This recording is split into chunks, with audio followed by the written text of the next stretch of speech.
Kalitatezko hezkuntza. Mundu hau guztion etxea da, elkarrekin eraiki dugu. Baina oraindik pobrezia, genero ezberdintasuna eta arrazakeria bezalako arazoak gure gizartean zabalduta jarraitzen dute.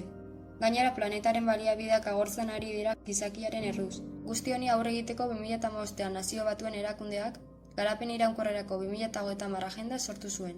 Urte horretarako, herrialde guztietan pobrezia gainditzeko, aldaketa klimatikoari aurre egiteko, kalitatezko hezkuntza eta emakume berdintasuna lortzeko, eta beste hainbat lorpen burutzeko helburuarekin.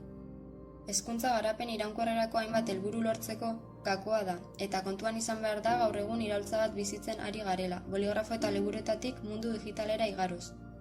Interneti esker edonork du bere jakimina asetzeko adina informazio eskura. Gainera, azken urtean, COVID-19 gure egunerokotasunean lekua hartu duela ere kontuan izan behar da.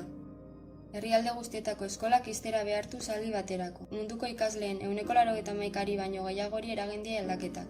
Egoera honek eskolak etxetatik jarraitzera behartu ditu ikasleak. Honetarako ordenagailu naiz beste tresnak erabiltzeko beharra sortuz. Internet ez ezik beste hainbat teknologia aurrerapenek hezkuntzari ekarpenak egin dizkiote. Hala nola, Software hezigarriek eta simulazioek. Eta nork daki, agian datozen urteetan errealitate virtualari eta areagotuari esker liburuetan aurki ditzazkegun munduak norbere larruan bizitzeko aukera izango dugu. hezkuntza garapen hauen guztien atzean ehundaka informatikarien lan gogorra dago. Mundu garaikidean teknologia hauen garrantzia gero eta Handiago da, gizartearen garapenerako oraindik ere, hainbat eta hainbat urteetan beharrezkoa izango ditugu programatzaileak, sare sistema teknikariak. hardware ingeniariak eta beste hainbat.